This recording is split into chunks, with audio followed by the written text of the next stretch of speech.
2024 में लोकसभा चुनाव होने जा रहे हैं और इन लोकसभा चुनाव से पहले पूरे ही देश भर में जहां एक तरफ मोदी लहर देखने को मिल रही है हमें बीते 9 सालों से, और आज देखा जाए तो वही मोदी सरकार लोगों के निशाने पर भी बनी हुई है, क्योंकि देश के प्रधानमंत्री नरेंद्र मोदी जी कई अहम मुद्दों के चलते इस वक्त आलोचनाओं का सामना कर रहे हैं। इस साल के शुरुआत से लेकर अब तक हमने देखा है कि कई ऐसे अहम मुद्दे उठे हैं जिसके चलते देश के प्रधानमंत्री नरेंद्र मोदी जी से इस्तीफे तक की मांग कर दी गई। और अब देखा जाए आज हालात इस कदर दिखाई दे रहे हैं कि हमारी जो देश की बेटियां हैं, जो गोल्ड मेडल जीत कर लाया करती हैं, जो देश के गौरव को बढ़ाती हुई देखी जाती हैं, आज वही बेटियां किस तरह से सड़कों पर घसीटी रिपीट। हमारे साथ भारतीय किसान यूनियन के नेता हैं सुनील बालियान, और उनसे जानना चाहेंगे कि आज सुबह जब देश ने 2 तस्वीरें देखी, एक तरफ लोकतंत्र को, हमारे विश्व के सबसे बड़े लोकतंत्र को नया मंदिर मिला, यानी नया संसद मिला, प्रधानमंत्री ने नया संसद आज देश को समर्पित किया, वहीं दूसरी तरफ से भी जंतर मंतर से कुछ तस्वीरें आई जो आम जनता को विचलित कर सकती हैं। इन दोनों ही मुद्दों पर हम सुनील बालियान से बात करेंगे और जानना चाहेंगे कि लोग आज जो ये जंतर मंतर और लुटियंस दिल्ली में एक जो तस्वीर निकल कर आई, ये लोकतंत्र की क्या नई परिभाषा को गढ़ रही है। सुनील बालियान जी, नेक्स्ट 9 न्यूज़ में आपका स्वागत है। आपसे समझना मैं ये चाहूँगा कि सुबह 7:30 बजे के तकरीबन माहौल, 2 तस्वीरें आज इस देश के अध्याय में जुड़ी। एक तरफ देश को नया संसद मिला, प्रधानमंत्री नरेंद्र मोदी ने देश को नया संसद समर्पित किया, तो वहीं दूसरी तरफ 1 किलोमीटर दूरी पर जंतर मंतर से भी एक चित्र इस देश ने देखा सुबह कि ओलंपिक पदक विजेता जो पहलवान हैं उनको डिटेन किया गया, बलपूर्वक कथित रूप से हम कह सकते हैं कि डिटेन किया गया। दोनों ही तस्वीरों को भारत के लोकतंत्र के नज़रिए से कैसे देखते हैं? देखिए, मेन चीज़ तो यह है कि देश का प्रधानमंत्री अगर नू कह रहा मैंने संसद भवन बनवा, कोना गेहूँ के दाने बेच के बनवाया उसने भाई, या उसने अपनी तनख्वाह के पैसे दे दिए देश के प्रधानमंत्री ने? देश की जनता का पैसा है, लोगों के टैक्स का पैसा है, उससे संसद भवन बना। और संसद भवन बदलने से लोगों की नीयत नहीं बदलने की, वे बलात्कारी, वे घमंडी लोग उसी के अंदर बैठे हैं। उन लोगों को बदलने के लिए संसद भवन अगर बदला गया तो अब की बार 543 सांसद भी बदलने पड़ेंगे, तब जाके तो देश में कुछ परिवर्तन आ सकता है। संसद भवन की बात है, सांसद बृजभूषण शरण सिंह भी है, नई संसद में भी वो बैठेंगे और उम्मीद है कि मानसून सत्र जो आने वाला है वो नई संसद भवन में ही इस बार होगा। तो आप कैसे समझ रहे हैं कि जो कानून निर्माता है, जिन बृजभूषण शरण सिंह पर ये आरोप है अभी कि उन्होंने यौन शोषण किया, वही संसद में है, और आप कहीं ना कहीं इस बात को मानते होंगे, आंदोलनों में इस बात को कहा गया है कि राजनीति कहीं ना कहीं कार्यपालिका और कुछ हद तक न्यायपालिका को प्रभावित करती है, तो न्याय आपको करीब दिख रहा है? न्याय कहाँ मिल रहा है हमें? न्याय मिलता तो फिर आंदोलन क्यों करते? सबसे बड़ी बात क्या है? सबसे बड़ी बात यह है कि अगर सरकार घमंडी हो जा, तानाशाह हो जा, आज तो राजदंड और मिल गया उन्हें, तो आज तो उन्होंने तानाशाही दिखा दी। संसद भवन में जाते ही पहली में सबसे पहले बेटियों का चीरहरण करा। ये वही देश का प्रधानमंत्री है जो ये कहता बेटी बचाओ बेटी पढ़ाओ। आज वही प्रधानमंत्री बेटियों का शोषण करवा रहा है, उसे दूसरे को अपनी बगल में लिए घूम रहा है, ब्रजभूषण को। अरे उन बेटियों को डिटेन करने से बढ़िया था कि उस ब्रजभूषण को गिरफ्तार कर लिया होता। आज चारों तरफ से दिल्ली का बॉर्डर घेरे हुए हैं, पूरे किसान यहाँ पर आए हुए हैं, पूरे देश का मजदूर आया हुआ है, तो सरकार को दिखता नहीं।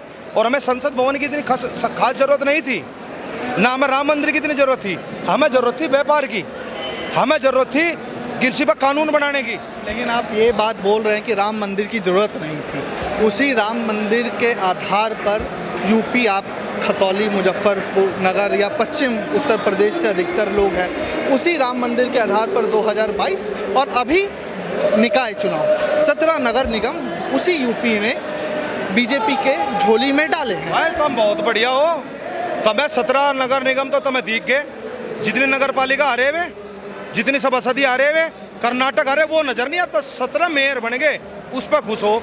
मुझे एक बात बताओ, ये बात तो करे हिंदू राष्ट्र की, देश का प्रधानमंत्री बात तो करे हिंदू राष्ट्र की, और आज नई संसद भवन में कुरान का पाठ क्यों पढ़वा रहा अगला आदमी?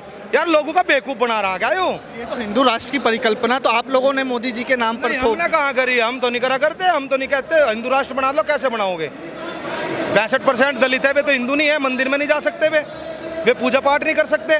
फिर सिख भाई है, वे खालिस्तान नहीं बतावे उन्हें ये। फिर हमारे जैसे भी है, रह गए 2%, उन 2% को हिंदू राष्ट्र चाहिए। उन्हें एक काम करो, उन्हें चीन के और पाकिस्तान के बॉर्डर पे भेज दो, तो हिंदू राष्ट्र भी घोषित हो जाएगा, सारा काम हो जाएगा। और क्या है मुद्दा को आपसे मैं ये जानना चाहूँगा, आज वही बेटियां किस तरह से दिल्ली पुलिस के द्वारा सड़कों पर घसीटी जा रही हैं।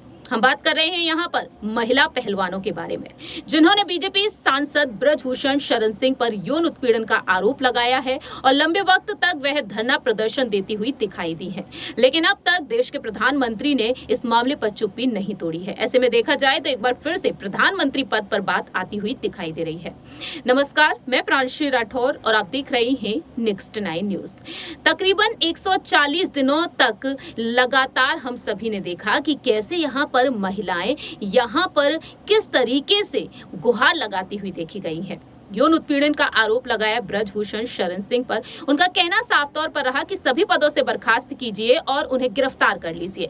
लेकिन दूसरी ही तरफ देखा जाए तो यहाँ पर सियासी गलियारों में हलचल तेज हो चुकी है। देश के प्रधानमंत्री नरेंद्र मोदी जी जो एक बार फिर से पीएम पद की दावेदारी के लिए आगे किए जाएंगे एनडीए की तरफ से 2024 में जब लोकसभा चुनाव होंगे, और इन चुनाव के लिए कांग्रेस से पूर्व अध्यक्ष राहुल गांधी का नाम भी आगे आता हुआ नजर आया। तो वहीं विपक्ष यहाँ पर महागठबंधन की तैयारियों में जुटा हुआ है। ऐसे में देखा जाए तो अब तक ब्रजभूषण शरण सिंह को बीजेपी के सांसदीय पद से भी नहीं हटाया गया है। वहीं दूसरी ही तरफ केसरगंज से वह जिस तरह से जो सांसद हैं वह लगातार चुनौती देते हुए नजर आ रहे हैं कि जो प्रियंका गांधी वाड्रा हमें चुनौती दे रही हैं, अगर हिम्मत है तो मेरे खिलाफ यहाँ पर चुनाव लड़के दिखाइए मेरे सामने किसी भी सीट से। इस तरह से वह चुनौती दे रहे हैं। दूसरी ही तरफ हम देख रहे हैं कि खाप पंचायत भी यहाँ पर किस तरीके से जारी है, और अब किसान नेता राकेश टिकैत जिस तरीके से हुंकार भर रहे हैं, तो उन्हीं के साथ साथ किसान नेता सुनील बालियान भी मैदान में है और वह मोदी सरकार पर लगातार अपनी नाराजगी को जाहिर कर रहे हैं। सबसे पहले आपको बता दें कि राकेश टिकैत का साफ तौर पर कहना रहा कि 9 जून तक अगर आपने कोई फैसला नहीं सुनाया, अगर ब्रजभूषण शरण सिंह की गिरफ्तारी नहीं हुई, तो वह एक बार फिर से दिल्ली के जंतर मंतर पर पहुंचेंगे और एक बार फिर से धरने की शुरुआत होती हुई देखी जाएगी। मालूम हो कि 28 मई के दिन नए संसद भवन का उद्घाटन किया गया देश के प्रधानमंत्री नरेंद्र मोदी जी और लोकसभा अध्यक्ष ओम बिरला जी के नेतृत्व में। लेकिन ठीक उसी दिन जब वह भाषण दे रहे थे, उस वक्त तकरीबन 1 किलोमीटर की दूरी पर इन्हीं बेटियों को दिल्ली पुलिस ने घसीटा था, उन्हें गिरफ्तार किया था क्योंकि वह नए संसद भवन की तरफ कूच कर रहे थे। अब देखा जा रहा है कि यहाँ पर महिला पहलवान जो गोल्ड मेडल्स को पवित्र गंगा नदी में बहाने के लिए जा रही थी, लेकिन उन्हें रोका गया राकेश टिकैत के द्वारा, नरेश टिकैत के द्वारा। और अब देखा जाए तो एक बार फिर से दिल्ली के जंतर मंतर पर धरना प्रदर्शन देखने को मिलेगा। कैसे मोदी सरकार पर हमलावर हुए हैं सुनील बालियान, सुनिए जरा।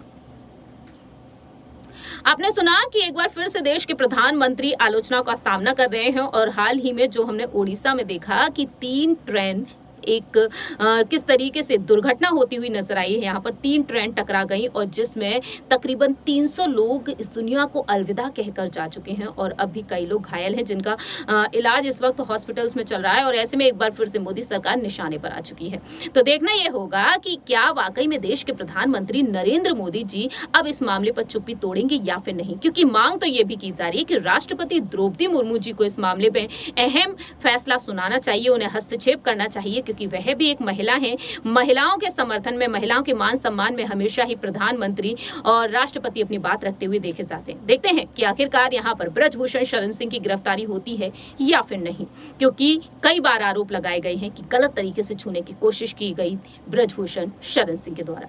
इस खास रिपोर्ट में इतना ही। बाकी के तमाम अपडेट्स के लिए आप देखते रहिए नेक्स्ट 9 न्यूज।